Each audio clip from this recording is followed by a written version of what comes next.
Hello everyone, I hope you are well. Today I thought maybe I could make my next video, and today I want to talk about the English literary periods, or let's say British literary periods. I will try to give detailed information about the periods and maybe the movements inside these periods, the genre of these periods, the characteristics, the writing style, the themes, and maybe a little bit of the history of these periods. So basically in English literature we do have many literary periods and movements. However, 8 of them are the most important ones. These movements are Old English, we have Middle English, after Medieval English or Middle English we do have Renaissance literature. After Renaissance literature we do have Neoclassical English literary period. Then we have Romantic, as you can see, and after Romantic we have Victorian literary period, and after Victorian period we have Modern, and eventually we do have Postmodern literary period. So let's start with the first one, with the Old English literature, which is Anglo-Saxon literary period. Now, when we say Anglo-Saxon period, we understand the period starting from the early 5th century until the mid of 11th century. So this period, when we say Anglo-Saxon, we understand Germanic tribes, Angles, Saxons, youths that came from mainly from Northern Europe to England. They migrated from the, let's say, east to the west, and these people settled in England. Before these people, before Angles and Saxons in England, there were people living. These people were Celtic tribes, Celtic people, but of course they were under the control of the Roman Empire. So after the invasion of the Angles and Saxons, the Romans left England. What we know today, the Old English period, Anglo-Saxon literature started from the year 5th century and continued until the year 11th century. And the example literary work of this period we know as Beowulf. This period was not that much written, it was mostly oral, the literature was oral, it was spoken, there were some stories as in every literature. One of the most important themes is the importance of religion, especially Christianity, because Christianity was a very new religion back then in this area, in this time. Also supernatural powers, such as monsters, we can see in these stories. Stories such as Beowulf. Okay, second important period in English literature is Medieval English or Middle English literary period. So this period starts after the Norman French conquest, also Norman French Viking conquest of England. These again the same tribes, the ancestors of youths, Saxons and Angles, from the north of Europe came to England, and after the Norman conquest of England, after in 11th century, mid 11th century, this period started. So the language was very complex. It was affected a lot by French, by the Viking language, let's say, languages, and of course the old Anglo-Saxon and Celtic influence there was. And so because of this mixture there was such a very different language, and that language, what we know is the emergence, is the beginning of the modern English. It was more understandable than the previous Anglo-Saxon language, and of course it was very flowery compared to the Anglo-Saxon language. Medieval English language was influenced by, it had a lot of influence, French influence. Theater started to be important, especially plays. There was plays such as morality plays or mystery plays, which were teaching people the importance of religion again in church. Again, the theme of religion was very dominant. Plays such as literary plays such as Everyman, is one of the examples for the medieval literature. Also, the stories of King Arthur, the tales of King Arthur, is another example of the medieval English literature. Again, one of the most important themes in the period was knighthood, chivalry, honor, being loyal to the king. These ideas were the most important ideas in the literature we could see. Also, romance was another example of the medieval literature. For example, Sir Gawain and Green Knight. It is another example of medieval literature which contains a lot of romance and love, also honor and brotherhood and loyalty to the king. For example, to King Arthur. Another important period in English and also in all the European literatures is, as well as history, is the Renaissance period. Renaissance started in English literature in the early beginnings of the 16th century, and it continued until the, let's say, late 17th century. Renaissance brought a lot of new movements, new genres to literature, new characteristics, and one of them was, for example, sonnet. Sonnet became very popular. First it was in the Italian literature and Italian art, however it spread all over Europe as well as to the English literature. It became very popular. For example, Queen Elizabeth I, she was known as the popular fan of sonnet. She loved sonnet so much. Also, we have very important figures, for example, John Milton, Spenser, we have Shakespeare that lived in the time of Renaissance, and they wrote in the time of Renaissance. Also, theater became very popular. Queen Elizabeth, she was in love with theater, and she built several theaters in England. Art was very important. Art started to flourish in the time of Renaissance. Religion became less popular in literature, however it was also an important figure in literature. Love, for example, was one of the main figures in Renaissance literature, we can see.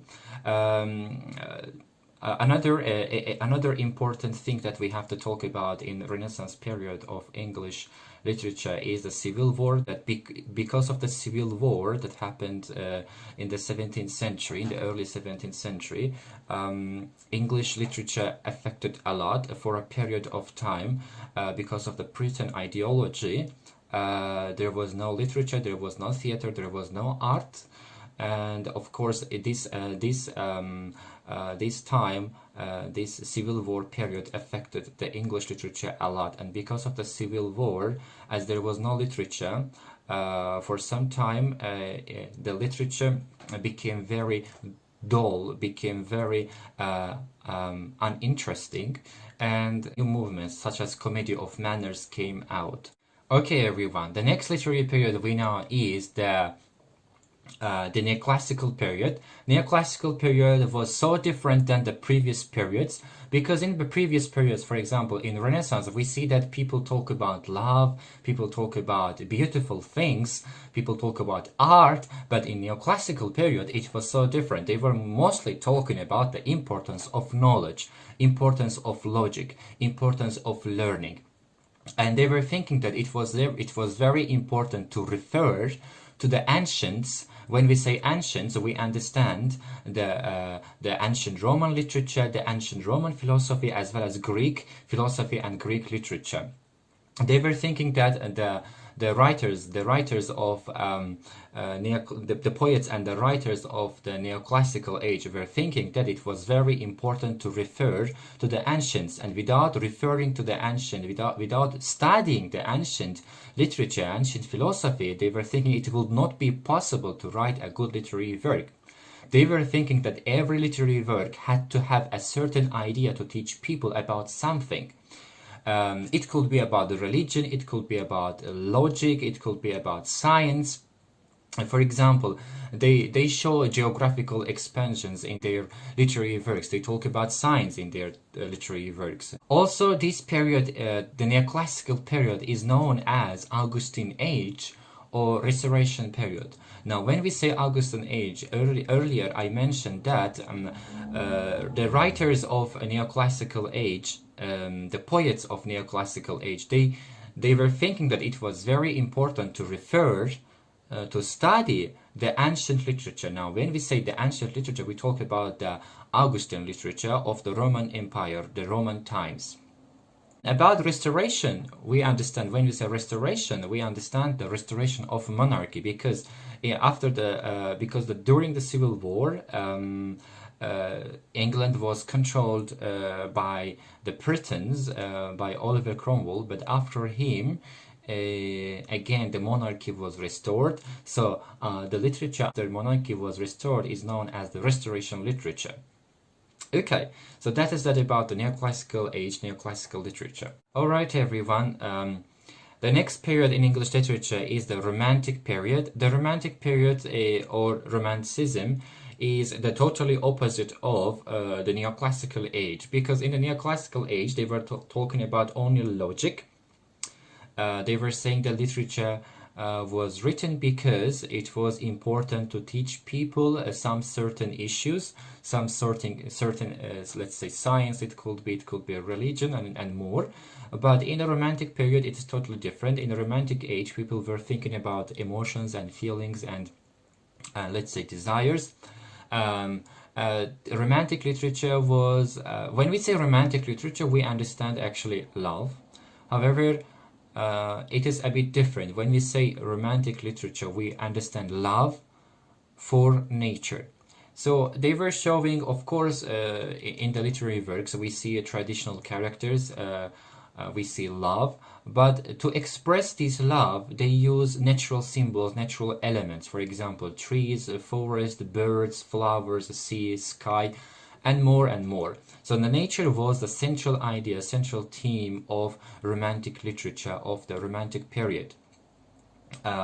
In this period we have Shelley, we have Wordsworth, we have William Blake, Lord Byron, and more artists, I mean poets, that were writing very good works to show the importance of nature. Let's say the artists, the poets, the writers, they were scared about the future of nature, and that's why they were thinking that it was important to show the elements of nature in their literary works. Next period in English literature is the Victorian period. This period was named after the Queen Victoria, of course. In this period, people started to read novels. Novel writing became very, very popular. That so many. For example, we know Charles Dickens. We know Thomas Hardy. They were writing novels. The main themes of the novels were, for example, let's say class distinction, child labor, early marriage, the rules of society, for example, the hypocrisy in society, education also was another symbols in the novels. They were trying to show the problems in education, women's rights. That was another issue they were trying to discuss in the novels. Also, the literacy of the people increased a lot. Many people were able to read and write in the Victorian age. That's why this novel writing became very popular. But society was, there were some rules, some certain, let's say, Hippocratic rules that the writers and poets were trying to break these rules in their works, in their writings. One of the movements and, let's say, genres in a Victorian period was realism. So when we say realism, we understand something, a work, a literary work, or a symbol of art that describes, shows the reality as it is. For example, in the previous literary works, we see, especially in many Victorian works, we see mostly people talk about the elite, how they live, what they do, but in the realism, we understand that it is a bit different. The writers try to show everything as it is, they try to describe every single detail in the time of realism.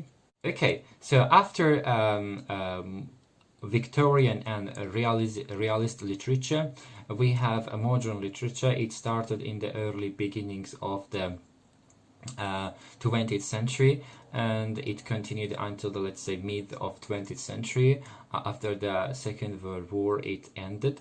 So in modernism, the writing style and the language, the message that the writers were trying to send was a bit different. They were trying to break down the Victorian rules of the society and as well as the literature, and they were trying to bring something new, a new genre to literature and as well as to society, to change people's minds. And also another important detail about modernism was that people became very isolated. The idea of individuality started to appear, started to show itself because of the wars and the problems in politics. People became very isolated. They started to lose their hopes about future because they saw two great wars, such as the World War First and the second ones, and so that affected people's life pessimistically. The works that were written in this time, most of them they talk about the cruelty of war, the lostness of humankind, the isolation of humans, the importance of roots, and they were in favor of going back to the old, let's say, previous times, the times that people were living together. So modern literature is mainly all about, let's say, losing faith, losing hope, being lonely, being isolated. Okay, friends, the next period we know is the postmodern period. Today we are in the postmodern literature. This literature started after the Second World War.